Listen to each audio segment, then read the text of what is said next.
Assalamualaikum warahmatullahi wabarakatuh. Waalaikumsalam Waalaikumsalam warahmatullahi wabarakatuh. Baiklah, kami dari kelompok 3 SD Negeri 25 Palembang akan memaparkan hasil kerja kelompok kami, mata kuliah tentang pemahaman peserta didik dan pembelajarannya mengenai studi kasus peserta didik yang bernama Diana. Baiklah, sebelum kelompok kami memaparkan hasil kerja kelompoknya, saya, Dian Lansari, akan memperkenalkan terlebih dahulu anggota dari kelompok kami, yaitu yang pertama ada Alia Karina, yang kedua Ayu Lestari, yang ketiga Harleli Mutiara Pasya, dan yang keempat Iktarina. Baiklah, pemaparan pertama akan dijelaskan oleh Saudari Ayu Lestari. Kepada Saudari Ayu Lestari, kami persilahkan. Baiklah, terima kasih kepada moderator. Saya akan membahas mengenai studi kasus peserta didik yang bernama Diana. Saat ini adalah permulaan tahun ajaran baru. Diana adalah siswa kelas 4 SD yang berusia 10 tahun. Wali kelas 3-nya mengeluhkan dinamika bersekolah Diana kepada kami. Guru wali kelas tersebut mengatakan bahwa nilainya jauh tertinggal dari teman-teman lainnya di kelas. Diana juga kurang baik dalam mengerjakan pekerjaan rumahnya selama masa PJJ kemarin. Kemudian, bahkan pihak wali kelas mengatakan bahwa ia khawatir dengan tuntutan yang semakin tinggi di kelas 4 di pelajaran IPA, bahasa, dan IPS yang membutuhkan banyak bacaan. Diana seringkali tidak menyelesaikan tugas-tugas yang diberikan dan ulangannya menunjukkan nilai yang buruk. Namun demikian, ketika materi tugas dan ulangan tersebut diulangi secara lisan dan individual, Diana dapat menjawabnya. Nah, pada pembahasan ini ada 3 poin yang akan kita bahas. Yang pertama, kira-kira bagaimanakah cara melakukan asesmen terhadap keadaan Diana? Yang kedua, jenis asesmen apakah yang akan Anda berikan kepada siswa Anda tersebut? Dan yang terakhir, kesimpulan apa yang Anda dapat tarik dari asesmen yang Anda desain dan lakukan tersebut? Untuk analisis masalahnya, berdasarkan studi kasus yang telah diberikan terhadap 2 kemungkinan yang terjadi pada Diana, kedua kemungkinan tersebut yaitu yang pertama, Diana belum lancar membaca dan menulis sehingga dalam memahami isi bacaan. Yang kedua, Diana memiliki gaya belajar auditori sehingga tidak tertarik pada bacaan tetapi tertarik pada suara atau penjelasan langsung. Baiklah, saya ucapkan terima kasih, saya kembalikan kepada moderator.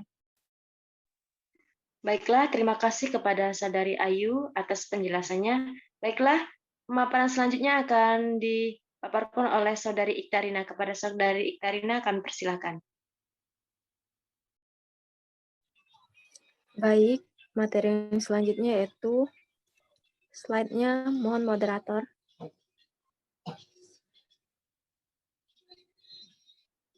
Hal ini dapat ditunjukkan ketika proses pembelajaran. Yang pertama, Diana kurang dalam mengerjakan pekerjaan rumah selama PJJ.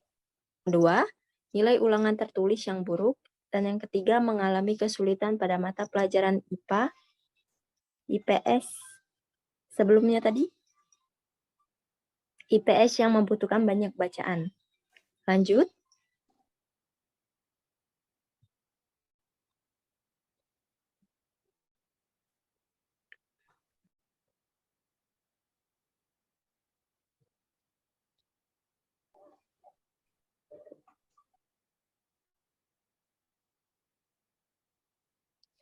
Adapun tindakan yang dilakukan guru yaitu yang pertama, guru memberikan bimbingan khusus untuk Diana jika peserta didik tersebut belum lancar membaca dan menulis. Kemudian, guru perlu mengetahui gaya belajar Diana dengan memperhatikan indikator-indikator gaya belajar yang terdapat pada Diana. Selanjutnya, guru memberikan bacaan disertai gambar-gambar yang menarik dan sesuai dengan materi yang dipelajari. Kemudian, guru memberikan materi berupa audio visual atau video yang mudah dipahami oleh peserta didik. Lanjut.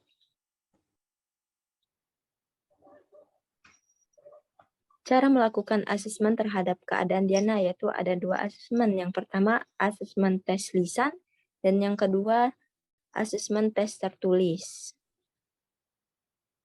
Selanjutnya, Adapun jenis asesmen dibagi menjadi 3. Yang pertama ada asesmen diagnostik. Asesmen diagnostik ini perlu dilakukan untuk mengetahui gaya belajar dan karakteristik peserta didik sebelum melakukan kegiatan pembelajaran. Yang kedua ada asesmen formatif, yaitu memperoleh gambaran keterlaksanaan kegiatan pembelajaran sebagai bahan refleksi dan perbaikan untuk pembelajaran selanjutnya. Yang ketiga ada asesmen sumatif, yaitu mengetahui hasil belajar peserta didik dalam suatu lingkup materi. Itu saja penjelasan dari saya. Saya kembalikan kepada moderator. Baiklah, terima kasih kepada Saudari Karina atas penjelasannya. Baiklah, demikian hasil dari kerja kelompok kami. Kepada anggota kelompok lain yang ingin bertanya, kelompok kami persilahkan. Izin moderator untuk saya bertanya. Baik, kami persilahkan untuk Saudari Alia Karina untuk bertanya. Ya, baik. Terima kasih kepada moderator sudah mengizinkan. Di sini saya ingin bertanya mengenai hal yang berkaitan tentang kasus Diana. Itu pertanyaannya, apa akibatnya jika kasus Diana ini tidak ditindaklanjutkan? Bagaimana ke depannya? Terus yang kedua, apakah ada asesmen lain selain tes tertulis dan tes lisan? Itu saja, moderator.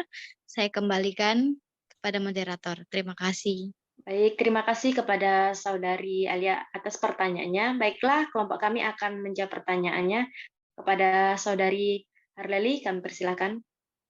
Baik, terima kasih moderator atas kesempatannya. Saya akan mencoba menjawab pertanyaan dari Saudari Alia. Yang pertama, saya akan membahas yang melatar belakangi kasus Diana.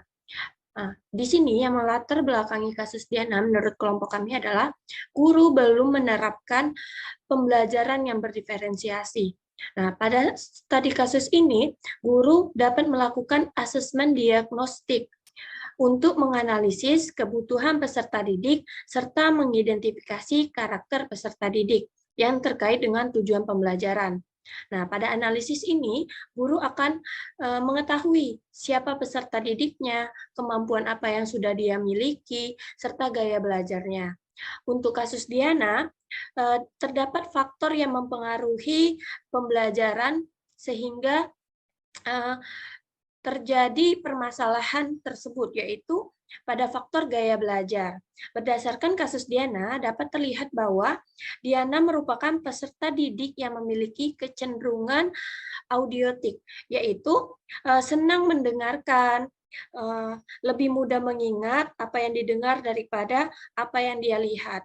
Nah, di sini solusinya adalah guru bisa mengembangkan kegiatan pembelajaran yang bervariasi sehingga dapat mengakomodasi gaya belajar peserta didiknya. Dengan cara guru dapat mengemas materi dengan membuat video pembelajaran.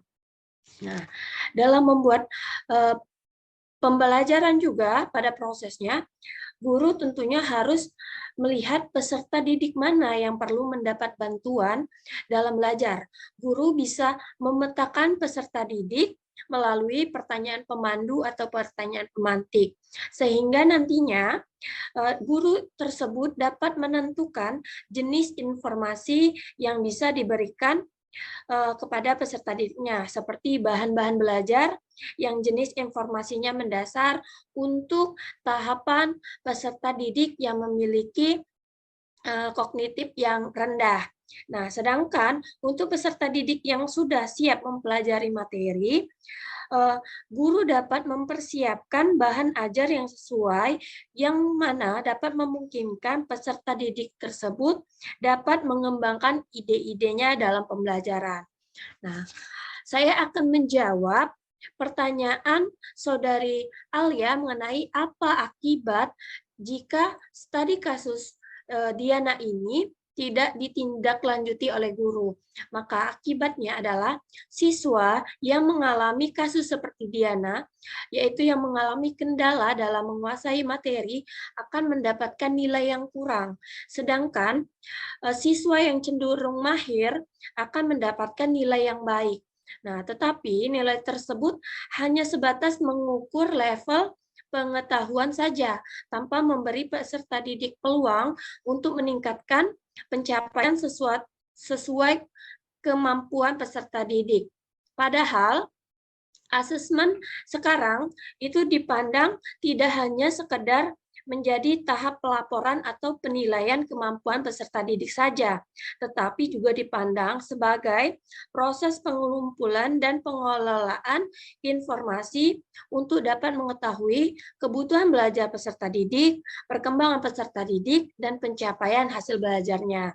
Maka dari itu, asesmen yang bisa dilakukan selain tes tertulis dan tes lisan, maka guru bisa melakukan tes penilaian diri, yaitu peserta didik dilibatkan dalam merumuskan prosedur maupun rubrik pedoman asesmen.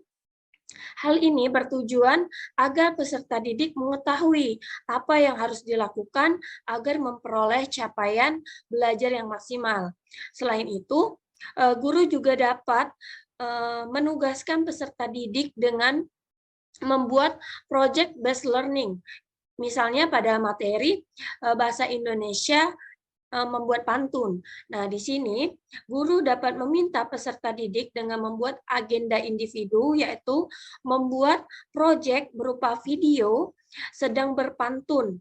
Nah, nanti bukti dokumentasinya, guru bisa menilai dari produk hasil karya peserta didik, yaitu pantun yang sudah dibuat oleh Diana.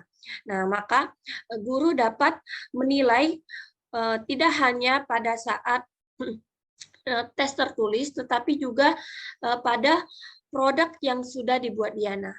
Mungkin itu saja jawaban yang bisa saya berikan. Bila ada teman-teman yang lain yang mau menambahkan, dipersilakan saya kembalikan kepada moderator. Terima kasih. Baiklah, terima kasih kepada Saudari Harleli atas jawabannya. Saya bertanya kepada Saudari Alia, bagaimana? Adakah yang ingin ditanyakan kembali atau yang belum bisa dimengerti? Ya, jadi dari jawaban Saudari Harleli sangat menjawab pertanyaan saya. Yang pertama mungkin itu dampaknya akan sangat berpengaruh bagi Diana.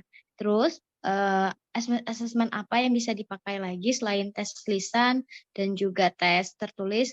Mungkin peserta didik terutama seperti Diana bisa diberikan project atau juga dalam proses pembuatan produk yang berorientasi pada keterampilan. Terima kasih.